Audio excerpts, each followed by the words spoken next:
Hi, it's editing Chatty Ginger here, and I am clearly still getting the hang of this whole YouTube thing. I don't know how I managed this, but my entire fourth session of recording was completely missing the game audio.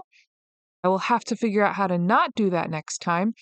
For now, enjoy my very choppy commentary, missing, unfortunately, all of the wonderful sound editing of the game.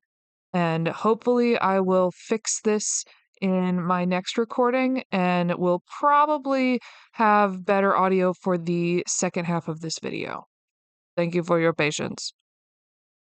Hello, this is the Chatty Ginger, here with part 4 of How I Met Your Companions, the characters of How I Met Your Mother in the world of Baldur's Gate 3. We've got a lot of mods installed to make this happen. Let's jump in. We should probably explore the Grove for a little bit and then head off on our goblin quest. What would Ted do? Ted would be freaking out internally, but he wants to play the hero, save the children. I think we're going to go for intimidation. Raise a hand to that child and you'll lose it. There's one thing that guy got right. Ted coddles children excessively. I remember the episode where Ted, Robin, and Barney are competing to be the godparent of Lily and Marshall's child, and Ted is terrible at trying to set consequences. I don't know how he manages to be a parent. I shudder to think what his kids are really like. Ted very much overshares with everyone all the time. He's going to spill his guts to Auntie Ethel. I've got a mind flare parasite in my head. Something about Auntie Ethel reminds me of the matchmaker from, what was it, season 1, season 2, who's convinced that she can help Ted find one of the 8 perfect women out there for him. Something about her has the same vibe. It did not end well with the matchmaker, at least in that season. What would Ted do? Should we try to read the tiefling's thoughts? I feel like in most situations, Ted's going to try to read people's thoughts. She still has a story to tell, one I want to hear. Alright, well, if the goblin has a story, let's find out what it is. Who is this Absolute? An all-powerful goddess that can't get you out of a cage. Okay. Ted's perspective in a fantasy world where there are goblins is going to be a little different than Ted's perspective in New York City where there are humans.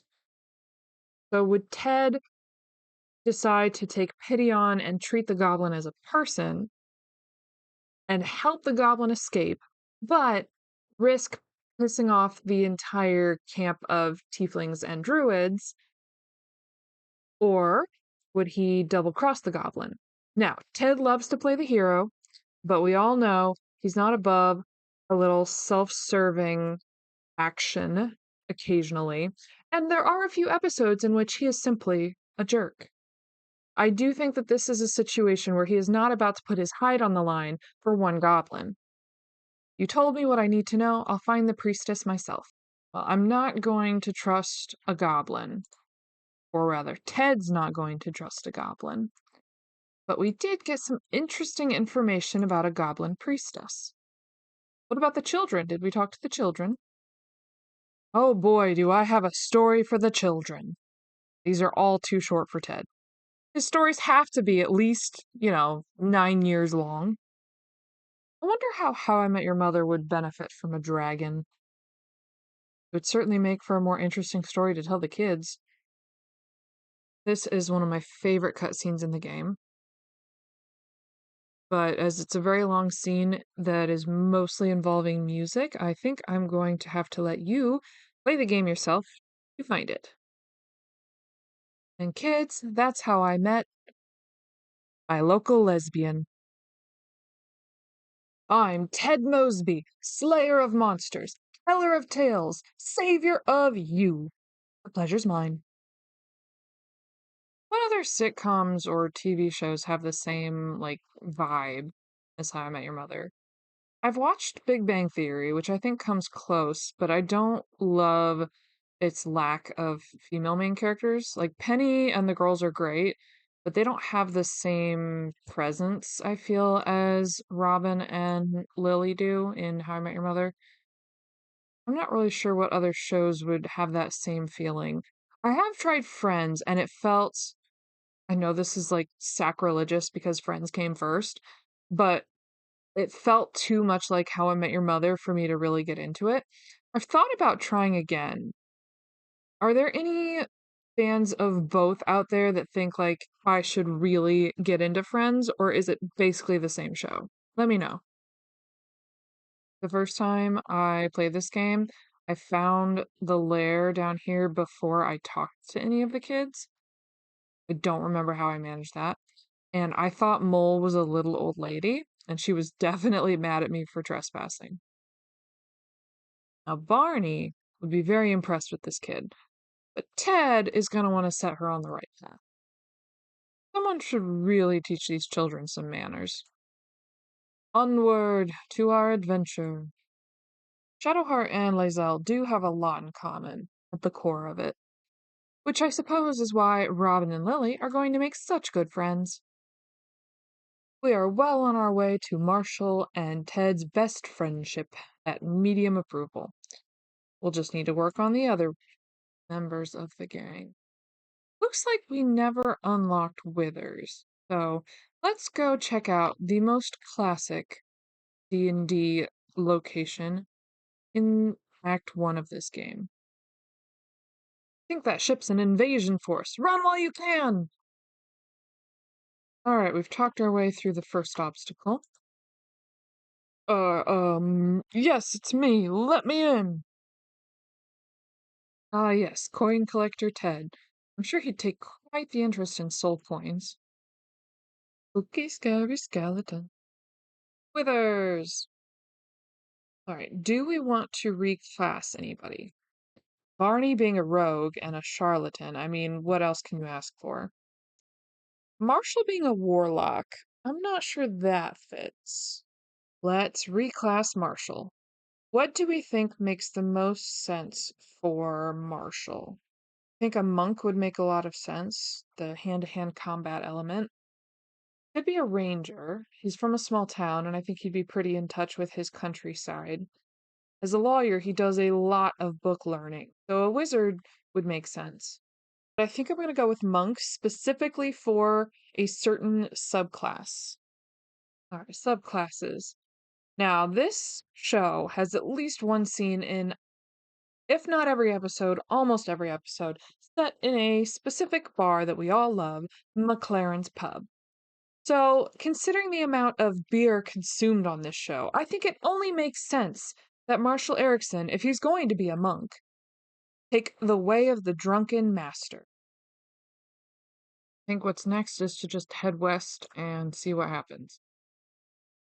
This is going to be my fourth YouTube video. I feel like I'm getting the hang of the editing software at least, and at this point, this series has kind of become my YouTuber practice run. I'll learn more about audio, video, editing and recording, and all of the things that I don't know yet over the course of playing this How I Met Your Companions run.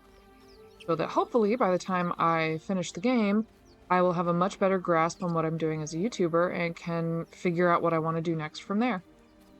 Now, the exception is that I may make some different style of videos over the course of playing this game, because this is a very time-intensive game, a very large commitment, and I really want to do some media analysis, some video essays, just sort of play around and see what style works for me the best. If there's anything specific that you want to hear about, feel free to tell me in any video comments. I may or may not be taking suggestions. For those of you who've played Baldur's Gate 3 before, what is your favorite act or section of the game? I know this is a common question in the online fan circles, and I feel like my answer is sort of unpopular. I tend to really like Act 1. I know, from my impression at least, Act 2 is the most popular, but the map is so much smaller and the world is darker and creepy, and I don't like things like jump scares. So I really, really prefer Acts 1 and 3. Act 3 can be overwhelming to me as well as my computer. And Act 1, it gives me serious Breath of the Wild vibes, which I was obsessed with that game for years after it came out. But what do you think? A true soul, like you, has been chosen by the Absolute. You speak with her voice. Your words are her command. She grants you the power to enforce her will. And when the time comes, the true souls, you, will rule. Oh, I like these two. All zeal and no brains. It's such a Barney opinion. You should search that corpse. Okay, 3 of my companions want to talk, and a mystery voice from above is telling me to search the corpse. Let's talk to our friends first. Ignore it. Deny it. This is nothing but a disease, and every use will sicken us further. Nonsense. Any power freely given is a power well received, and this is a valuable power indeed. It's only valuable if we understand it, and we don't. Not yet, at least. Such powers could prove useful. I think that's where Ted would go.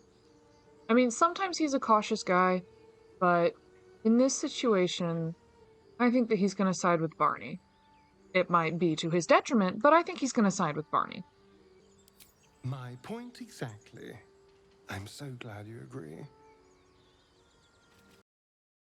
This is my 3rd time recording for this video. I keep losing footage, and I'm wondering if there's a better way to record than running 2 separate instances of OBS, one for the game and one for my commentary audio, that doesn't require me buying software. If anyone has advice for someone who's still figuring out how the frick to use OBS, I would appreciate it. Anyway, jumping back in. Strange power resonates within the corpse. It calls to you.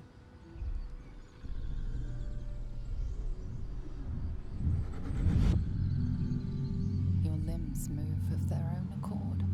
There's something of value here, something your mind craves.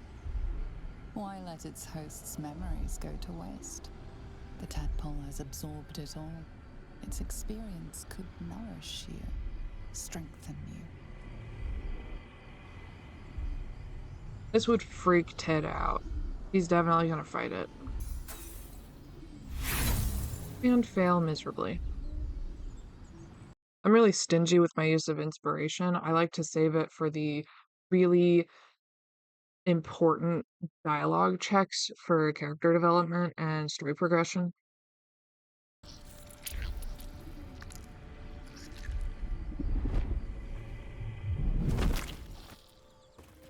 Stench! Dead owlbear prey, no doubt. I tend to be an inventory hoarder when I play these games, and I really should focus more on actually using all of the stuff I pick up. I always end the game with an excessive amount of potions and scrolls. I am pretty good about using arrows, but that's about it. You feel the quake of its heavy footsteps before you see it. An owlbear, its beaked face looming out of the darkness. Ted thinks himself an expert in everything. Let's study the owl's behavior. The owlbear's one good eye flicks away for a moment. You follow its glance and see an owlbear cub. Oh, now what? The siblings are expecting us to avenge their brother, but the owlbear has a baby. As you retreat, the owlbear lets out a short huff. The message is clear. You can leave now, or step closer and die. I guess we leave. A prayer. And with the same symbol as that chest. Seems I found myself a key. Who do you think is the smartest of the group?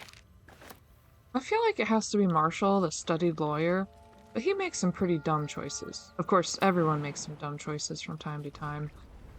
Ted likes to think himself the smartest, but I really feel like Marshall has him beat. Let's check their intelligence score. Ted Mosby has a 12. Barney has a 13. And Marshall Erickson has an 8? Okay, that's one spot where I think we went a little awry. I could use withers to respec them. I'll think about it. I don't want to get too into the mechanic weeds. This is just a funsy game. None taken. There's a doggy! This keeps me alive. There's a doggy! More or less. Ted Mosby Animal Guy has to talk to the doggy. Keep moving, stranger. Quietly. What happened here? I told you to go. I'm not an enemy, I promise. There's death in your scent, but not in your words. Still, you should go. My friend is injured. He needs rest. I don't think he's gonna wake up. Of course he will. And then we'll return home. What happened exactly? We were attacked.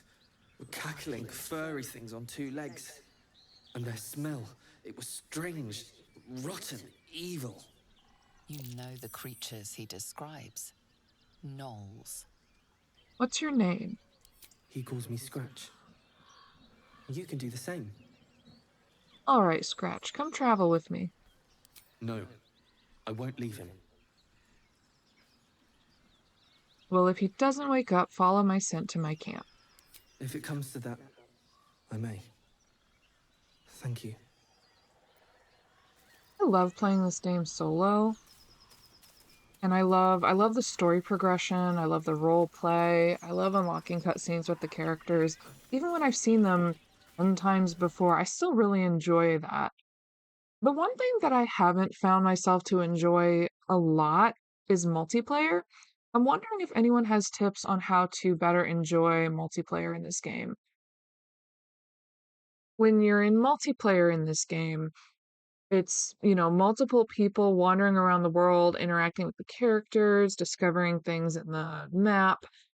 But most stuff, character cutscenes, world cutscenes, a lot of interaction on the map with NPCs, a lot of that can only be done once with one character. So it feels a lot like the adventure is a little unbalanced. And I'm wondering, am I approaching it with the wrong mentality?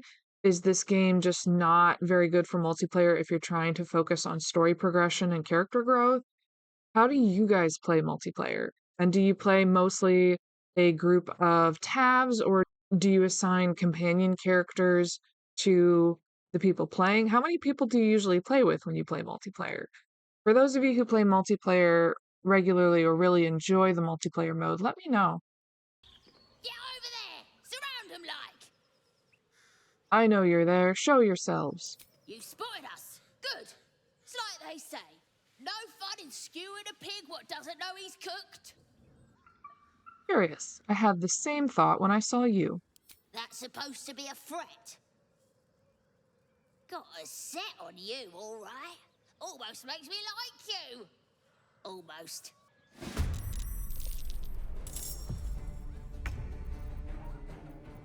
If anybody watching or listening has their own YouTube gaming channel, I would love to know too, is it better to play games in this way, modding and exploring a story that you've played before with a different angle? Or is it better to start with new games and blind react? Because I feel like there are certain elements of the game that would probably make for better YouTube videos if I didn't already know where a lot of things were and what was going to happen in several situations. But I really like the idea of, throwing new characters and mods and stories into a world that I have played before. If anyone has suggestions on which makes for a better viewing experience, I would love to know. If all of my meta commentary on my YouTube channel is killing the vibe, you can feel free to let me know that too. I'm ready. But this entire series is kind of my YouTube practice run. So I want to be honest about where I'm at and what I'm figuring out. I've never played a monk before. These are very different than the warlocks. It seems to me that monks do better with hand-to-hand than ranged combat.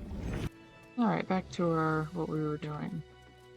For those of you who have played Baldur's Gate before, especially those like myself who have racked up an alarming number of hours, what is something that you discovered way too late in the game? Shortcut or a cutscene or like some sort of in-world detail or something that made playthrough easier. I don't think I discovered this quote-unquote too late because I'm not sure how people discover it in the first place, probably by reading the menu keys. But if you hold Alt, it will highlight things like this, and it makes it much easier to pick up small items, to see things that you're having trouble seeing with your bare eyes, to loot bodies that have fallen on top of each other. It's an incredibly useful shortcut. A magic mirror. A primitive contraption, but not without its use. Sniff the mirror. The magic is old and wavering, but you recognize it. The mirror is a thinking lock, hiding some secret. The face is crafted to be pleasing, but the personality is just a reflection of the wizard that created it. Speak your name. My name is Ted Mosby. I do not know this name. If you are known to my master, step forward and declare yourself an ally. Yeah, sure, I'm an ally of your master. Only a true ally of Ilintoth may pass. What think you of the Zolkir known as Zastan? You recognize the name, of course. Anyone that knows of the Red Wizards would. Zastam is a powerful lich that rules the land of Thay. He drove many Red Wizards out of their ancestral home. Oh, I've never seen these options before. Ted loves to correct people. Technically, water is a beverage. So yeah, he's absolutely going to get pedantic. Zastam isn't a Zulker, actually. He rules as High Regent now. Poor choice. You will be purged. Oh, I know it's coming. I know it's coming. We need to get out. Get out, get out, get out, get out, get out! Because that thing is not our friend. Just come over here and watch it burn from a safe distance. Okay, now that the mirror has burned the basement to a crisp, let's try that again. You are not my master. If you are his ally, step forward and declare it. Yes, I'm an ally of your master. Only a true ally of Ilintoth may pass. What think you of the Zolkir known as Zastan? A foul lich. May he die 1,000 more deaths. You are no Zolkir, but are you wise? Tell me, why might one use balsam ointment? Balsam disinfects wounds. Surely everyone knows that. Acceptable. Finally. If you could see anything in me, what would it be? Nothing good tends to come of ambition in stories like this. I would see you freed. No. This is my purpose. I know nothing else, but you cared to ask. No others ever did. Thank you. Be welcome. Okay, we're in. There's a lot of antidote in this building. How many times did this guy poison himself? The book is locked tight with no visible keyhole, only an oval recess in the cover's mouth.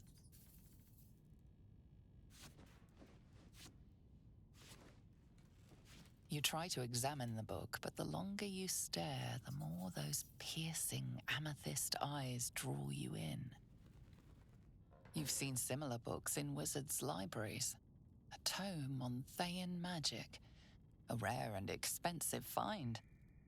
But people have gone mad reading less dangerous texts. A cursed book? How obvious.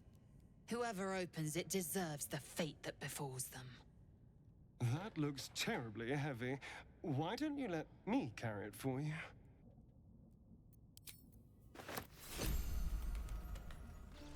There's the doggy! Pet the dog.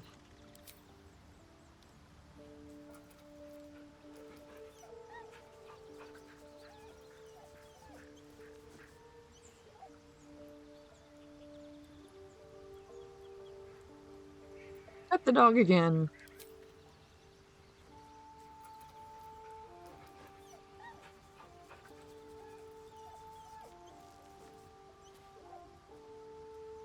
And on that lovely note, I think it's time to wrap up this session of How I Met Your Companions. Thank you for watching or listening, and I will see you next time as Ted Mosby and the game continue to get into Fantasy World hijinks. Goodbye!